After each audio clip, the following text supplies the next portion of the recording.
Well, hello everyone. Welcome back to Adrian's Digital Basement 2. This is, well, what is this? Super mini mail call is what it is. This comes from Eric in Belgium, this package, all the way from Belgium. It had a couple stickers on the top that said it was inspected by US Customs. Doesn't look like it was open though, so it must have been done through an X-ray or whatever. So I'm wondering if there is food in here, maybe candy. Wow, there's lots of stuff in here. I'm gonna empty this out upside down here, or I'm gonna empty out the contents onto the bench, and then we can take a closer look at all of this. There are lots of sweets in here though. All the way at the bottom is a letter. All right, look at all this stuff here. Ooh, what are these?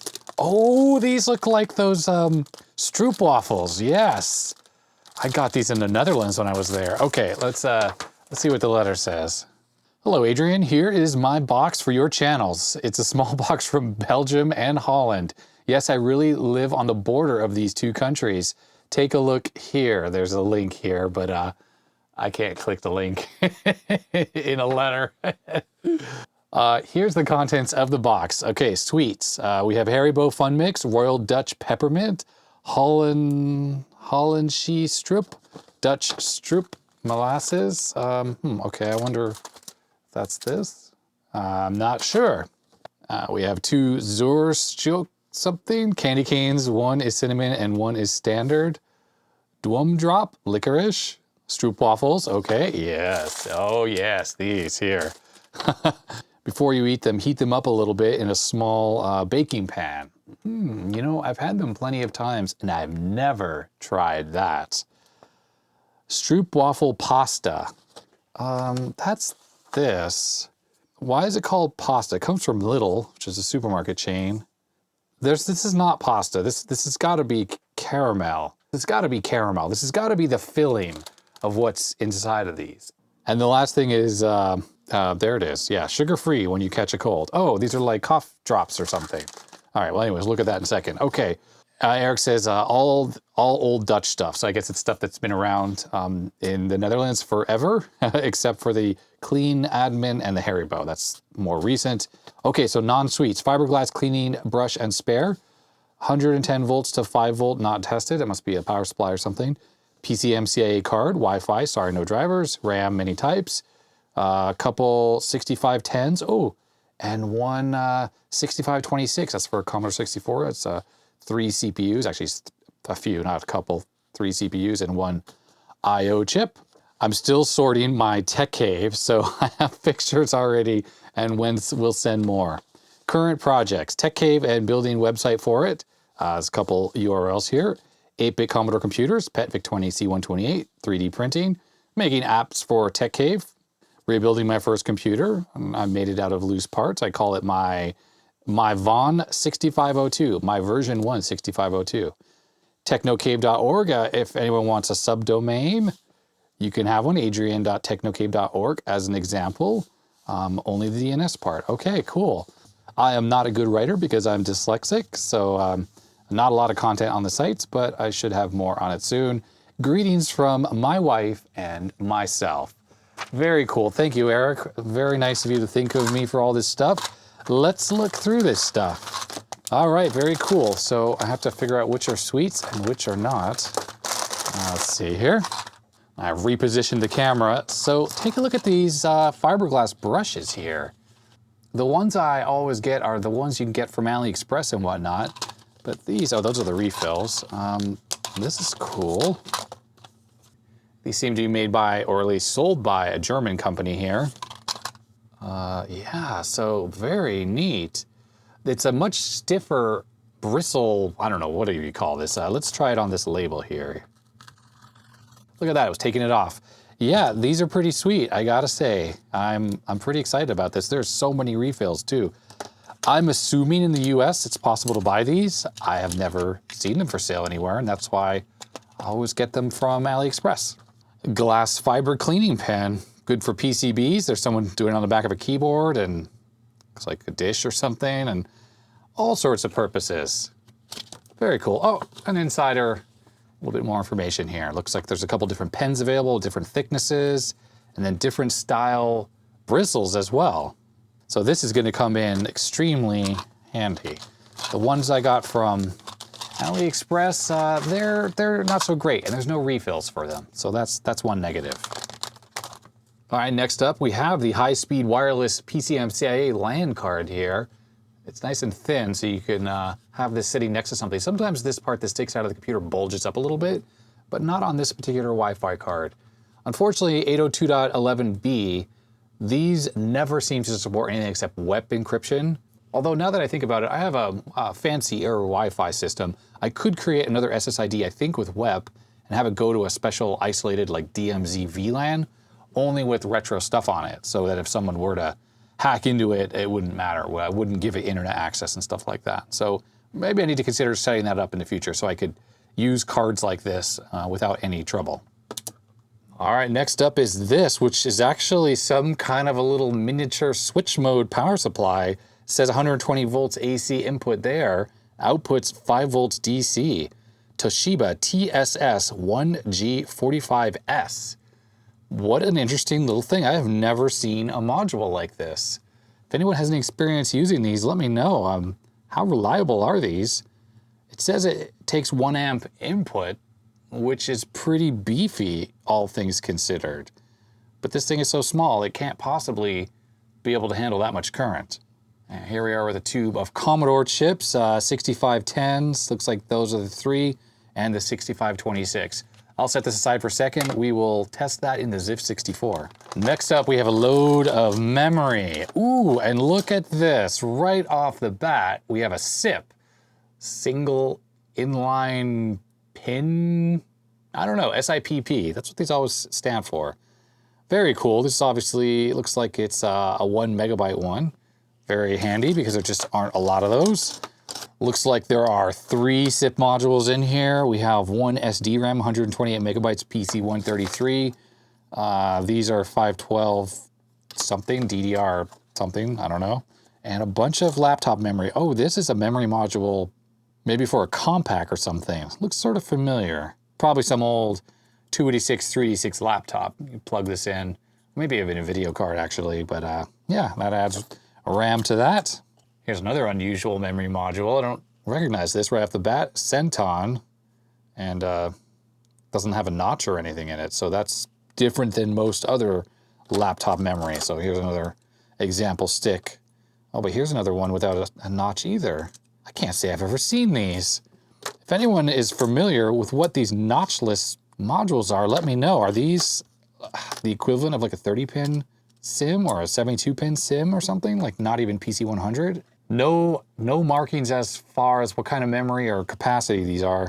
This has NEC chips onto these two. This one, I can't quite tell because it's got the stickers on it. We have another one of these plug-in modules. It looks different than this one, although the footprint looks the same. So if anyone recognizes where these come from, let me know as well. And we have another couple modules here, Micron, but no actual markings, and from 99, so we know that's kind of late. This looks like a cache module or something. And then we have these two, which look very modern. It says replace with HP spare. Looks like Hynix memory. I don't know, I can't quite tell what it is. DDR something or other. And then we have another one of these that looks like a cache module. All right, so obviously you can see there it's a compact spare. I didn't notice this CPQ, so there's those 2 part numbers are compact part numbers, and there we go. It looks like HP 4 megabytes video memory for some kind of a server. All right, okay, is this it here? Yep, that's it. Some kind of an AGP video card that has a memory slot on it. Sorry for the glare. So yeah, interesting. That'll go to the miscellaneous memory box. Okay, time for a quick look at the sweets. This is obviously licorice here. Anyone recognize this or have tried it? Jom Drop. Let's give this a quick taste test. I'll just be very quick tasting this stuff here, since I know people don't generally come to my channel for watching me taste food. Yeah, licorice, right. Well, that's very much black licorice. I know it's really big in the Netherlands and that part of the world. Definitely not my thing, but still interesting to taste. I'll taste it. Okay, I'm not gonna open this now because these are delicious. And if I open them now, I'm gonna eat them. And that would be bad. That would be good, but it would be bad. Believe it or not, here in the US, you could probably find these at specialty stores, but you can actually buy these at, not this exact brand, but these stroopwafels at Trader Joe's. And I first found them years and years ago at Trader Joe's, and they still sell them. They're in a little blue bag. They're the ones that are a little bit smaller, they're maybe about that big. And it's a bag, you know, it's about as heavy as this. And I think the ones they actually sell here are actually made in the Netherlands. So they're authentic and they taste really good. But when I went to the Netherlands, of course, I bought some of these in the supermarket and they were amazing, you know, just to get them right from the country they come from, of course. So yes, I've never tried to warm them up, but I will try that. And then I'm assuming that this is the stroopwafel innards, I guess, so you could make your own. Let's see if there's any kind of English on here. Nope. There's Dutch, French. So it sort of looks like peanut butter in there. Let's see if this, okay, yeah, it's got a seal on it. I'm not gonna open that right now. But yes, if people recognize this and they could tell me that this for sure, this pasta is not actually pasta related, like Italian, that is related to the delicious gooey center of the stroopwafels, yes, please let me know in the comment section below. Okay, we have something else here from Lidl here. These are, I don't even know. They really, really, really look like pieces of wood, but I assume they are not. It says here the ingredient is 100% whatever that is in Dutch, and then it says what it is in French here, and I can't read that either. I don't recognize what those words are. So why don't we open this up and I'll give this a try. Don't really know how I'm supposed to eat this, but the fact that it's a little bag makes me think that it's some type of a little snack. I don't know. I don't understand what you're supposed to do with this. It looks like a stick, like came off of a tree or something. Yeah, and it smells like a stick too. So I guess I'm not gonna try to eat this. Someone will have to comment down below on what exactly do I do with these? Is this for cooking? Like you throw it in a boiling pot of soup or stew and it flavors it or something? Yeah, definitely I need some help with that one. All right, here we go. Clean. These are the, I'm sure I'm clean. I mean, how am I saying this? I'm pretty sure that these are cough drops. It says eucalyptus here and it's made with stevia, so it's sugar-free. So I do really like that. And again, on the back here, it's all in Dutch. Why don't I open this up and I don't have a cold, obviously.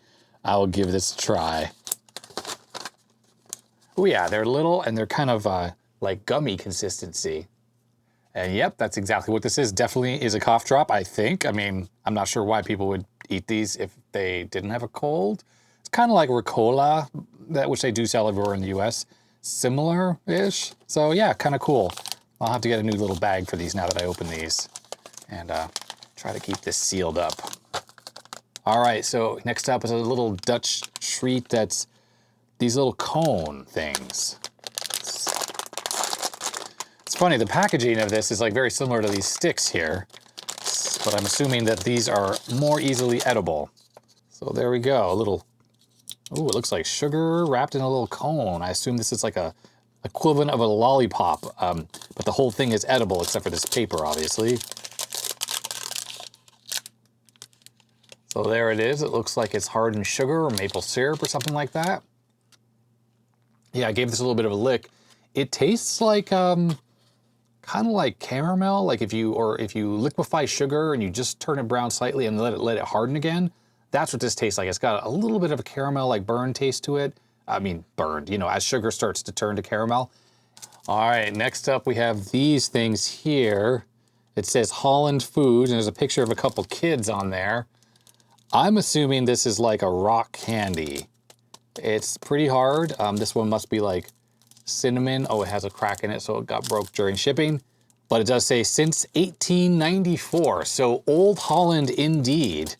Again, if you're one of my Dutch viewers or you grew up in Holland or the Netherlands and you are used to these types of candies, definitely let me know the right way to eat these, because Eric in his letter was a bit vague on all of that.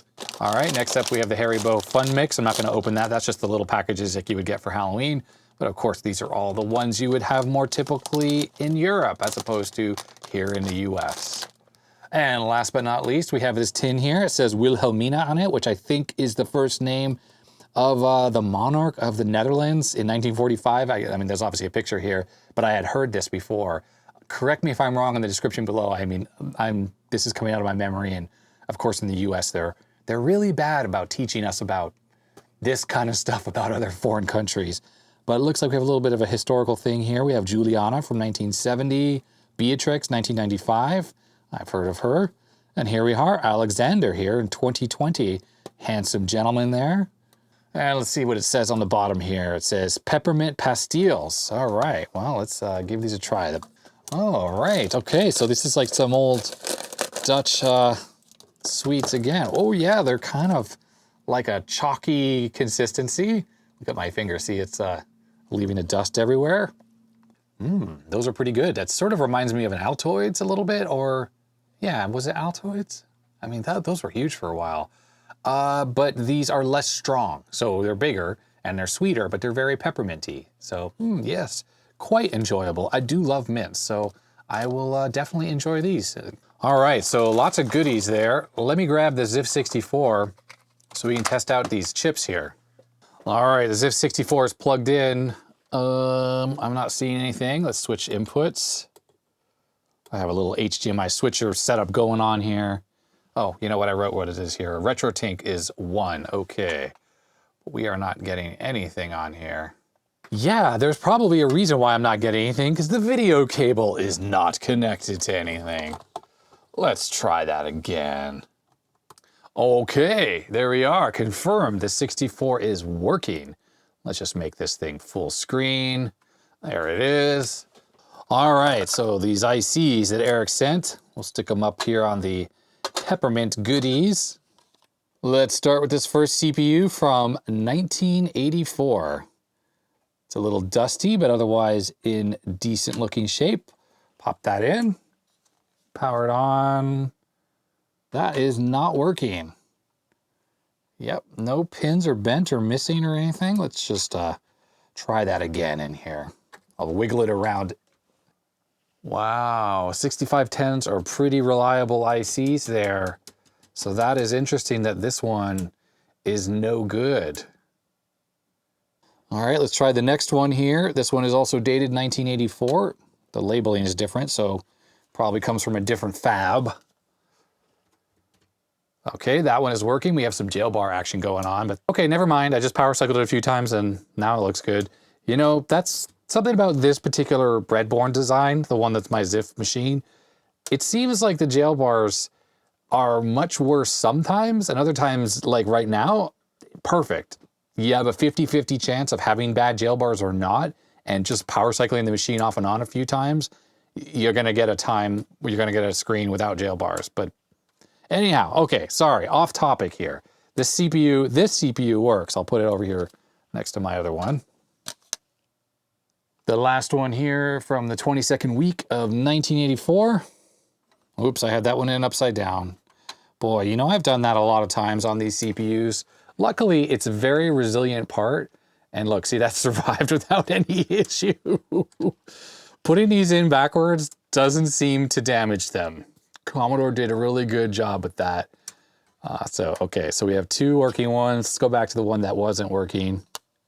27th week of 1984 from Taiwan. Pop that in again. And indeed, this one is bad. So it gets the old X marks the spot. Meanwhile, the two that test good, I am going to put tick marks on these just so I know they are good. They're going to go into my spares for fixing other 64s. All right, lastly, we have the 6526. So I am going to turn this on, make sure it works. It does, and I'm going to swap this out with the one that's for the keyboard on this machine. Now, these chips are certainly more prone to failure, and therefore they're more rare. Okay, the machine is booted up, and we have a flashing cursor. So that's a good sign. Plug the keyboard in here. All right. Hello there. This is a test of the keyboard, and it seems to be working. Without doing a full diagnostic, I won't know for sure, but I'm gonna make an assumption that this chip works. Usually they start to fail. I've found that they fail, they kind of go bad, super bad. They don't, you know, you don't have a working keyboard, or the machine won't even boot up, or you have a non-flashing cursor, something like that. So that gets a tick mark as well for being a good part. So there we have it, super mini mail call all the way from Holland and Belgium combined, because Eric lives right on the border. That is awesome. So yeah, I'm just looking for info in the comments on like, what are these exactly? Like, what do you do with this? And is this rock candy like I think it is? And what's the normal way of eating this? You break a piece off and eat that? And are these indeed cough drops? And what is this stroopwafel pasta here? Is this not pasta sauce that tastes like it, but actually something to make your own? I'd love to know more about this stuff. So definitely put comments down below if you are aware of how to eat this stuff. And Eric, thanks very much for saying this all in, especially these fiberglass brushes, the chips, this RAM, all this good stuff is totally awesome. So thank you very much, Eric. Thank you everyone for watching. If you want to become a patron, you can do so with the link in the description. My patrons, I want to say thank you to them. Their names are scrolling up the side of the screen. It means so much to me that I get that support from them. If you haven't already, I would really appreciate a subscribe to the channel, to the second channel that is. It really helps me out, helps spread the word about the second channel. So yeah, that's it. So okay, I guess we're gonna call it. So thanks very much for watching. I'll see you next time. Or wait, I'm messing this all up. Thanks very much. Stay healthy, stay safe, and I will see you next time. Bye.